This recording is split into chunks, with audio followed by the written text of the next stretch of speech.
Hello everyone, Assalamu alaikum. This is Meerab. Hope you all are doing well and you're watching Sports. And मेरे साथ इरफान साहब भी मौजूद हैं, मोहसिन साहब भी मौजूद हैं.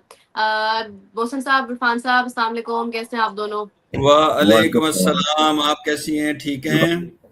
मैं बिल्कुल ठीक हूँ. और सबसे पहले तो ये बताइए मोहसिन साहब कि हमें बड़ी बेसब्री से इंतजार है हमारी जो अपकमिंग ऑस्ट्रेलिया सीरीज है, क्योंकि बांग्लादेश वाली सीरीज तो चले अभी स्टार्ट हो ही जाएंगी, बट ऑस्ट्रेलिया सीरीज बहुत ज्यादा इंपॉर्टेंट है.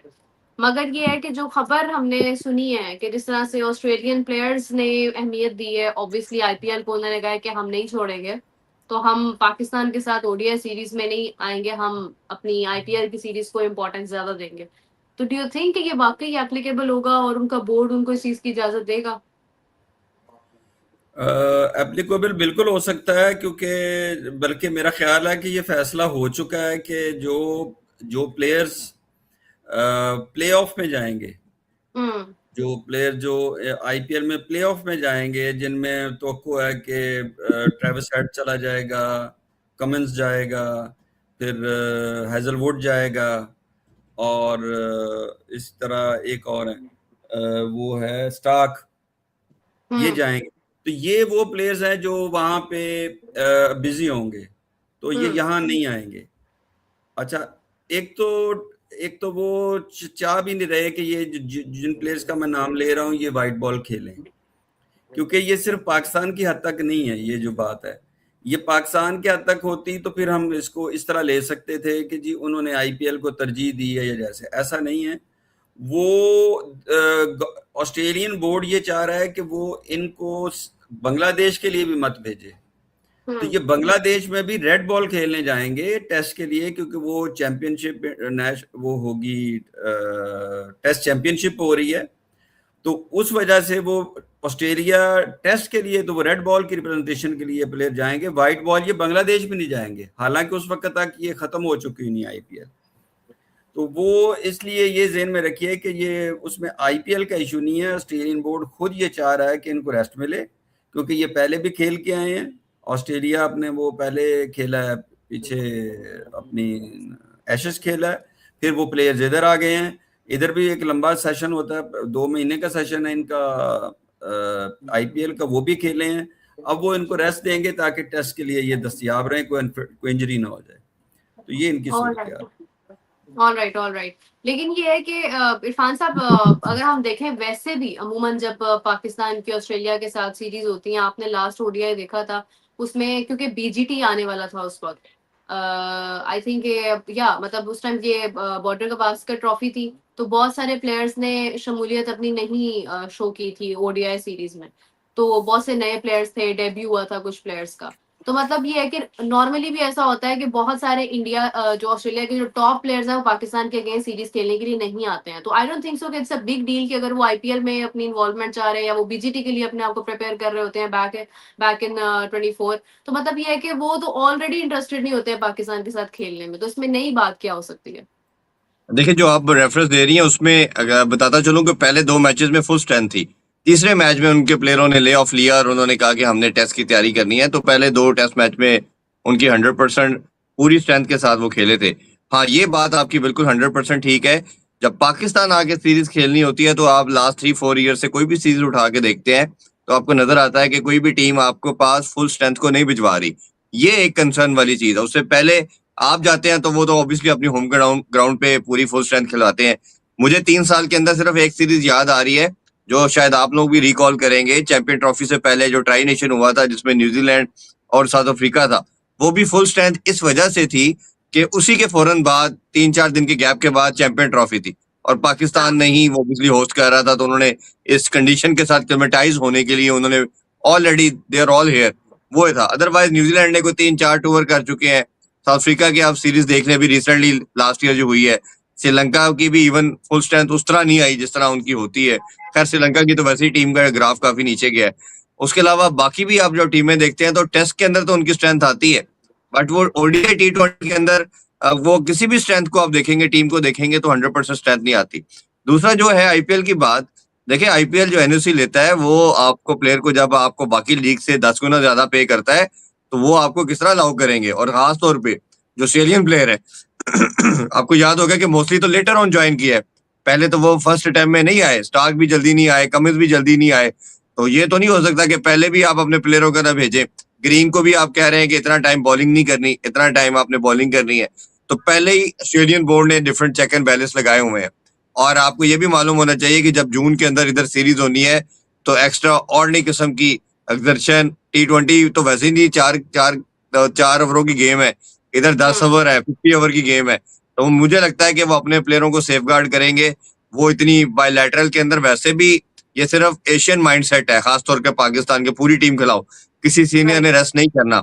गोरे इस चीज को इस तरह नहीं लेते, वो बायलैटरल सीरीज का ऑब्जेक्टिव ये रखते हैं कि अपने बच्चों को तैयार करें, उसमें से कोई टैलेंट है उसको देखें और आगे फिर किसी आप बड़े इवेंट के लिए उसको तैयार करके लेके चले। तो ये मेरा ख्याल है 2-3 प्लेयर शायद कोई आ जाए, अदरवाइज आप उनकी 90% बिल्कुल यंगस्टर पे बेस्ड टीम देखेंगे।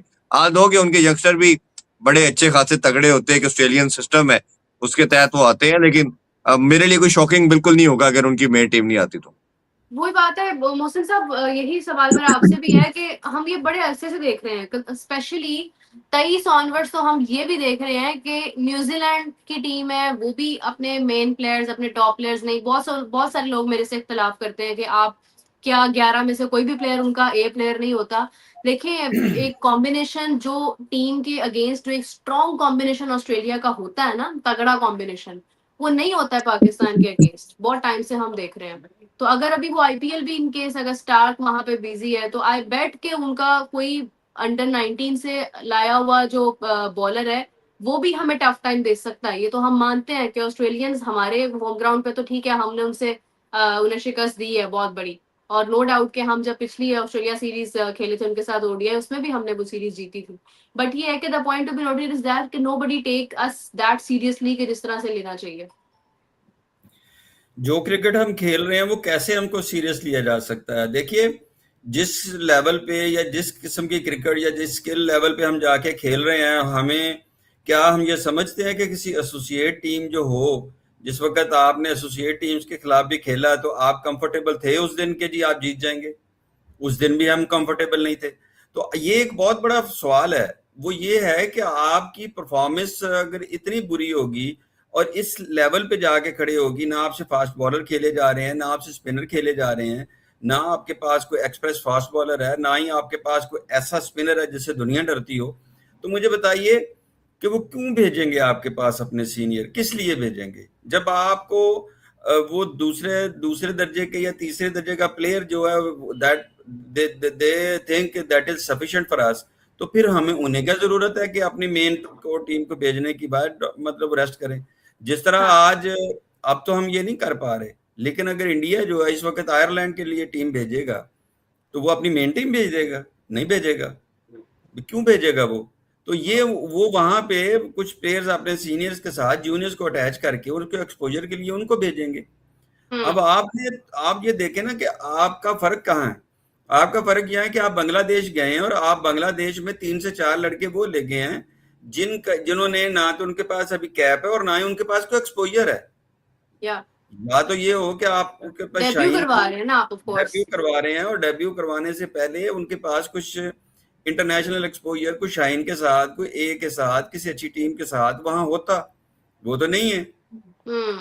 तो अब होना क्या है, जिस वक्त आप उनको खिलाएंगे तो और वो परफॉर्म ना कर सके, वो लेवल फर्क है, वहां बॉलिंग फर्क है, वहां फील्डिंग फर्क है, वहां कप्तान फर्क है, वहां की माइंड सेट का ही फर्क है जो अब इंटरनेशनल खेलने जाते हैं। तो अभी आप जब ये सारा कुछ करेंगे तो फिर आपके लिए मुश्किलात तो शिकार होंगे ना। अगर वो फर्ज करे प्लेयर परफॉर्म ना कर पाए तो फिर आप उनको बाहर बिठा देंगे, आप कहेंगे जी ये तो इस काबिल ही नहीं थे, इनको गलत खिलाया। ओ भाई, खिलाया ठीक है, अभी वो जो आप अजान लेके गए हैं लड़का, he is a good batsman, Abdullah पिछले सीजन का हाईएस्ट स्कोरर है, हाईएस्ट है, तो वो अवेटेड था कि जाना चाहिए। लेकिन आप बगैर किसी तगड़े एक्सपोजर के जब उसको इस सिचुएशन में डालेंगे तो बहुत बड़े चांसेस हैं कि वो वहां पे परफॉर्म ना कर सके। और जो प्लेयर आप यहाँ सीधी विकेटों पे आप उसको, नाहिद को फेस करना मुश्किल था, तो वहां नाइजा से 3 और भी हैं और वो पिच भी आपको ग्रासी देंगे। वो आप नुमान को, साजिद को लेके गए हैं तो वो नहीं देंगे। जिस तरह आप डेब्यूटेंट को लेके जा रहे हैं दुनिया, आपको इसका मतलब आपकी स्ट्रेंथ इतनी नहीं है। आपका बेंच पे पीछे प्लेयर है कोई?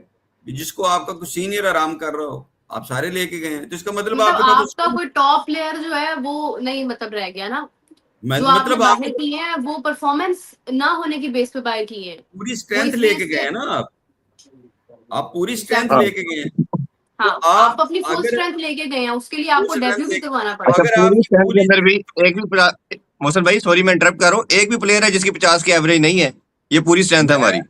अर्ज ये है कि आई पूरी थिंक स्ट्रेंथ जाना जो वैस लेके की गए वो हैं, भी पिछले सीजन की बात है कि वो उसकी अच्छी इरफान भाई, एवरेज थी। मैं आप इंटरनेशनल की बात पूरी कर। स्ट्रेंथ लेके गए हैं, उसमें से 3 से 4 लड़के नए हाँ ले गए हैं, इंटरनेशनल। और जब 3 से 4 नए डेब्यूटेंट हैं और वो पूरी स्ट्रेंथ में भी आपके 3 से 4 डेब्यूटेंट है, तो ऑस्ट्रेलिया क्यों भेजेगा अपनी पूरी टीम आपको? किस लिए एग्जैक्टली वो भेजेगा? फिर सीरियसली क्यों लेंगे? आप भी तो अपने आप अपने बिल्कुल नए प्लेयर्स लेके जा रहे हैं, वो भी कह सकते हैं कि आप भी अपनी फुल स्ट्रेंथ के साथ नहीं है, बट अनफॉर्चुनेटली हमारी फुल नहीं, स्ट्रेंथ है ही नहीं। मतलब हमारी आपकी फुल स्ट्रेंथ ही स्ट्रेंथ इतनी थी जितनी हम बांग्लादेश में लेके जो जा रहे खेल रही है, इसके खिलाफ किसी भी टीम को अपनी पूरी टीम भेजने की जरूरत है। Australia, India, New Zealand, south Africa, ये जितने भी हैं, हैं। मैंने आपका तो आपको कहा तो मुकाबला है कि ही, उनका अंडर 19 का बॉलर भी आपको टफ टाइम दे सकता है। तो यही बात है। तो फिर वो क्यों भेजेंगे? तो हमें ये बात डिस्कस करने के लिए तो ठीक है, लेकिन दिल, मतलब हमें पिछले साउथ अफ्रीका क्या, जिम्बाब्वे क्या, जितने भी टीमें आई हैं वो अपनी फुल स्ट्रेंथ के साथ, हमें जिम्बाब्वे भी हमारे पास फुल स्ट्रेंथ के साथ नहीं थी आई। नहीं आई थी, ऐसे ही है, बहुत सारे नए नाम भी थे। इरफान साहब आई थिंक इमाम की 50 की एवरेज है शायद, इमाम 47 आसिफ, की है इमाम की भी, 47 की अराउंड एवरेज है। अराउंड 50 है। हाँ 50 की किसी की भी एवरेज नहीं है, तो वही बात है कि आपके बल्कि लिए इमाम बड़ा की इमाम की इमाम की टेस्ट में काफी कम है, इमाम की शायद 40 से भी नीचे, ओडीआई में उसकी 47 48 है, टेस्ट में उसकी भी नहीं है। हम्म। टेस्ट में सबसे ऊपर आपकी 47 की एवरेज जो है ना साउथ कील की है। इसी तरह साउथ की आप फील्ड अगर की है, आगा देखेंगे उसकी लेकिन भी आएगा 40 के करीब है, बाबर भी लेकिन 41 2 की है, रिजवान भी 40 है। तो आपका कोई भी प्लेयर, हालांकि आपको याद होगा जब इंजमाम, यूनुस खान और यूनुस खेलते, यूनुस मोहम्मद यूसुफ खेलते थे, तीनों आपके अराउंड 50 थे। यूनुस खान तो सारा कैरियर 50 प्लस पे खेला है। फिर इसी तरह ड्रेविड देखे, तेंदुलकर देखे, कोहली देखे। तो जब अब ये अब कुछ ऐसा है पाकिस्तान का कि एक सिंगल प्लेयर भी आपका टेस्ट के अंदर 50 प्लस नहीं है, और दैट इज नहीं क्वाइट आपका एक शॉकिंग। भी प्लेयर ऐसा 36, नहीं है कि जिसके बारे में आप कहें कि ये इमाम के आपने। 36.7 है टेस्ट में, जी जी, 47 है वो हाँ ओडीआई में, और टी ओडीआई में ट्वेंटी में, 47 है उसकी। वही टी ना, ट्वेंटी मतलब में तो बहुत ज्यादा। वो ओडीआई में भी 47 है, 50 ओडीआई में भी नहीं है। लेकिन खैर हम्म ये है कि सिर्फ ये लिस्ट ए में इनकी 50 है।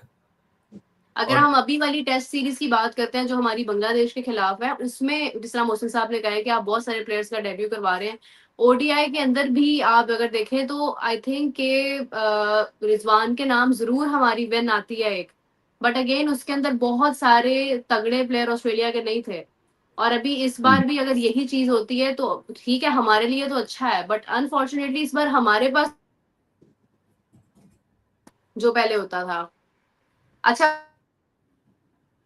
मैं ड्रॉप कर रही हूँ, आप लोग इस पे बात करें कि आज मैच है बहुत बड़ा आरसीबी का लखनऊ सुपर जायंट्स का, तो आज के मैच के हवाले से क्या प्रेडिक्शंस है मोहसिन साहब आपकी? प्रोडिक्शन तो मतलब जाहिर है आरसीबी का ही मैं कह सकता हूँ, कीपिंग इन व्यू के जी वो दूसरे नंबर पे हैं, और वो दूसरे शायद अभी 8वें 9वें नंबर पे खड़े हैं, तो बहुत ज़्यादा ही फर्क है। और लेकिन लखनऊ, मुझे, मैंने रात को भी जो बात की थी, मुझे लग ये रहा है कि ये जो दोनों टीमें हैं इनका डिसीजन जो है वो पहले 6 ओवर्स में ही फैसला, काफ़ी हद तक पोजीशन वाजे हो जानी है, क्योंकि हम्म उनकी बैटिंग बहुत अच्छी है, और लखनऊ, अगर लखनऊ की बॉलिंग अच्छी है पावर प्ले में, तो अगर पावर प्ले में शमी जो है वो अच्छा बॉल कर जाता है, उनके साथ प्रिंस यादव अच्छे ओवर्स कर जाता है, आगे तो बस उनके पास मोहसिन भी है और दूसरा एविश खान भी है। अब वो कौन सा खेलता है वो तो मुझे अंदाजा नहीं, लेकिन शमी और प्रिंस यादव जो हैं, ये दोनों अगर हम्म। आप ऊपर अच्छे बॉल कर लेते हैं और 1-2 विकेट 3 लेते हैं, तो फिर ही कुछ बनना है। अदरवाइज तो वो फिर टीम भारी है ना। वो देखें वहां विराट कोहली खेल रहा है, बेतल खेल रहा है, डेविड वो पडिक्काल खेल रहा है, पटीदार खेल रहा है, फिर मतलब जितेश शर्मा है, टिम डेविड है, शेपर्ड है, तो एक बहुत लंबी सारी है आगे, कुणाल पांड्या है, काफी सारी लंबी उनकी डेप्थ है बॉलिंग बैटिंग में। तो उनके साथ निपटना जरा थोड़ा सा मुश्किल है, या तो बहुत तगड़ी बॉलिंग हो। अब बहुत तगड़ी बॉलिंग मुझे लखनऊ की इतनी भी अच्छी नहीं लग रही, सिर्फ पावर प्ले में अच्छी है, उसके बाद उनके हम्म। पास वो इतने अच्छे नहीं है। प्रिंस यादव भी मूव करते हैं, अच्छी बॉल है, शमी भी मूव करते हैं, अच्छी बॉल है, दोनों आउट करने की सलाहियत रखते हैं, लेकिन नए बॉल के साथ जब इन्होंने पीछे आना है तो फिर इनके लिए पीछे कुछ नहीं है। तो शुरू में अगर कोई प्रेशर डाल सके तो ठीक है, अदरवाइज फिर आरसीबी इनसे तगड़ी है, बॉलिंग में भी तगड़ी है। देखे ना भुवनेश कुमार ने क्या रखा, हाजलवुड है, सहीश कुमार है, वो आसिफ भी अच्छी कर रहा है, तो ये सारे के सारे ही मतलब दे आर गुड ना। तो एडवांटेज बिल्कुल सिर्फ उन्हें, हाँ जी जी जी। बिल्कुल सही है। इरफान साहब, आपकी क्या टेक है, कौन आज जीत रहा है? देखिए, मुकाबला तो वैसे ऑन पेपर भी कुछ नजर नहीं आ रहा। आरसीबी नंबर 3 पे रैंक कर रही है इस आईपीएल में, वो लास्ट नंबर पे है, नंबर 10 पे है। और T20 के अंदर मोमेंटम भी बड़ा मैटर करता है और उनकी फॉर्म भी बहुत मैटर करती है। और जो मोमेंटम इनको मिला हुआ है, मुझे लगता है कि आज का ये मैच जीत के नंबर 1 भी आएंगे, आ सकते हैं, क्योंकि इनका रन रेट भी काफी अच्छा है और परफॉर्मेंस में बैटिंग बॉलिंग तमाम कंपोनेंट्स को ये हिट कर रहे हैं। उनकी अगर बात देखें तो सिर्फ मुझे लगता है कि इन्होंने ओपनिंग भी पूरा, सिर्फ एक मैच में शायद हमने देखा था कि मिचेल मार्श ने और जो उनके साथ थे एक जो साउथ अफ्रीकन प्लेयर है उनको, एडन मार्करम, उनको खिलाया। बाकी मार्करम कभी 5वें पे भेज रहे हैं, कभी 4थे पे भेज रहे हैं, कैप्टन कभी 4 पे जा रहा है, कभी 3 पे जा रहा है। लास्ट मैच में पूरन को ऊपर भेजा, जो मैं शुरू से बात कर रहा था एडमायर और पूरन के लिए, इनको ऊपर के नंबरों पे खिलाना चाहिए। आप देखिए कि एडमायर के ने भी अच्छा परफॉर्म किया था एक मैच में, और जो पूरन ने लास्ट मैच में इनिंग्स खेली थी, 8 छक्के लगाए इन्होंने। तो यही एक चांस है कि आप ऊपर के नंबरों पे इन पे भेजें और मार्च के साथ एडन मार्करम को आप ओपन करवाएं, तो that could be one possibility कि एक बहुत बड़ा टोटल कर जाए अगर पहले खेल रहे हैं। और अगर चेज कर रहे हैं तो मुझे लगता है कि इनको चेज करना चाहिए। देखिए, हमेशा आप T20 के अंदर या ओडीआई के अंदर जो आपकी स्ट्रेंथ होती है ना, उसको आप बाद में करते हो, खास तौर पे T20 के अंदर। और ऐसी जैसे बैटिंग विकटें हैं, और अगर आपकी बैटिंग स्ट्रेंथ है, अभी तो वैसे 10 की 10 टीमें आप देखेंगे तो आपको यही लगेगा कि सबकी बैटिंग ही स्ट्रेंथ है। तो इनकी खास तौर पे ज्यादा नजर आ रही है कि जैसे मोहसिन भाई ने कहा कि शामी और प्रिंस यादव के अलावा कोई ऐसा नाम नजर नहीं आता कि जो कंसिस्टेंट अच्छी परफॉर्मेंस दे रहे हैं। जो यानी इसका मतलब है कि 12 ओवरों का आपको टेंशन पड़ेगी, किस तरह आपने उसको मैनेज करना है। तो आपको पहले अगर टॉस जीतते हैं तो चेस करना चाहिए। और ये जो बैटिंग ऑर्डर मैं बता रहा हूँ कि एडम मार्करम, मिचेल मार्श करे, नंबर 3 पे पूरन आए, या जो कैप्टन है ऋषभ पंत वो 4 पे आए, तो मुझे लगता है कि एक थोड़ा सा शेप नजर आती है इनकी बैटिंग ऑर्डर पे। अदरवाइज जो कप्तान हर दफा फ्लक्चुएशन कर रहा है, उससे कुछ हासिल नहीं होने वाला। अदरवाइज बिल्कुल सही, RCB is too good in that category, वो आराम से ले जाएंगे मैच। बिल्कुल सही है। मुझे भी कुछ इस तरह से लग रहा है कि आरसीबी की बैटिंग बहुत स्ट्रांग है, और आई थिंक अगर लखनऊ पहले बैटिंग करता है तो वो बॉलिंग भी इस लिहाज से कर लेंगे कि सामने उनको एक कम जो है वो रन्स पे, लाइक अगर 220 भी हो जाते हैं तो फिर भी आरसीबी वो ये रखता है एबिलिटी कि वो उसे चेज कर सकता है। टॉस बड़ा इंपॉर्टेंट होगा आज के मैच में, टॉस विल आल्सो डिसाइड कि व्हाट दे कैन डू। और विद दैट आज ये है कि अपना, विकेट का भी बड़ा रोल होगा, आज हाँ विकेट का भी बड़ा रोल होगा। विकेट, ये ग्रिपी विकेट है और इस पे 160-70 रन करना भी मुश्किल होंगे। 200 मेरा नहीं ख्याल, ये भी 200 वाली विकेट है। तो आज इस पे ग्रिपी ग्रिपी विकेट है, इस पे बॉल ग्रिप करेगा, लो बाउंस विकेट है, और मुझे ये लग रहा है कि 170 80 रन जो है it will be enough for the दूसरी टीम के लिए, मुश्किल होंगे। बिल्कुल सही है। देखते हैं जी कि आज का मैच किस तरह का होता है, लेकिन हम आपको मैच के फौरन बाद जरूर ज्वाइन करेंगे, क्योंकि हमने आपसे बहुत सारी बातें करनी है। आरसीबी का जब मैच होता है तो फिर हमारे भी चेहरों की रौनक जरा और तरह की होती है, क्योंकि विराट कोहली खेल रहे होते हैं, रजत पाटीदार कैप्टेंसी कर रहे होते हैं, पडिक्कल बैटिंग कर रहे होते हैं। तो आपको हम ज्वाइन करेंगे रात में, और रात को हम लोग ये भी डिस्कस करेंगे कि पीसीबी को पीएसएल में फाइनेंशियल क्राइसिस के हवाले से जो प्रॉब्लम्स आई हैं, उस हवाले से जो खबरें चल रही हैं, वो कितनी सच है और उसकी रियलिटी क्या है, इस पे हम थोड़ी सी वर्किंग करके आपको जरूर ज्वाइन करेंगे। तो thank you so much Mohsin साहब, आज इरफान साहब। आज आज शाम को आपने देखना है कि जनाबे पंट साहब जो हैं, उन्होंने भी रिक्वेस्ट करो स्कोर कर दें, उनको हाँ, कप्तान बनाया है आज अपना पंत लखनऊ और को थोड़ा पटीदार का हाँ। मुकाबला है बेसिकली। और जो पूरन पूरन जो है, वो उसने जो तबाही पिछले मैच में की है, क्या वो इस उसी से वहां से शुरू करेंगे? तो और देखे ना, 2-3 चीजें अगर हो ना तो मैच मजेदार हो जाएगा। कि मार्करम स्कोर नहीं कर पा रहा, मिचेल मार्श बहुत बड़ा बैट्समैन है, अगर वो अपनी और इनिंग खेल पिछले गया। मैच में तो कुछ बेहतर कर भी रही थी बैटिंग। हाँ, ऋषभ पंत है, वो भी अच्छा है, फिर पूरन है, वो बहुत जबरदस्त है। ये अगर कर दें, और ऊपर से वो आरसीबी का फेलियर भी हुआ है, वो मतलब वो भी करते हैं, लंबी बैटिंग है, लेकिन जिस दिन वो करते हैं फिर रुकारे भी जाते हैं, मतलब बैट क्लैप्स करना तो क्लैप्स भी कर जाते हैं। तो उससे ये ऐसे ही है। होगा कि मेरा मतलब है, मेरा कोई ना मैच बन सकता है, लेकिन उसके लिए कुछ स्पेशल सर्कमस्टांसेस चाहिए कि इनके बैट्समैन भी तो स्कोर करें ना। अब शमी और प्रिंस यादव को स्कोर देंगे तो बेचारे डिफेंड करेंगे ना। बिल्कुल ऐसे ही है। लेट्स सी कि क्या होता है। हमने तो अपनी अपनी ओपिनियन दे दी है, अब आप लोग भी कमेंट्स में जरूर बताएं कि आप लोगों के मुताबिक आज कौन जीतने जा रहा है। With that, thank you so much Irfan साहब, मोहसिन साहब। We will catch the audience at like probably near to 11 sorry, हम p.m. आपके Till then, टाइम थोड़ा था, आपके कमेंट्स नहीं लेके रात को हम सारे आपके साथ कमेंट्स गपशप आपके हमने करते पढ़े हैं। सारे हैं, सबके जवाब हम आपको रात को देंगे। तो अपना बहुत सारा ख्याल रखें। Take care, bye bye. मतलब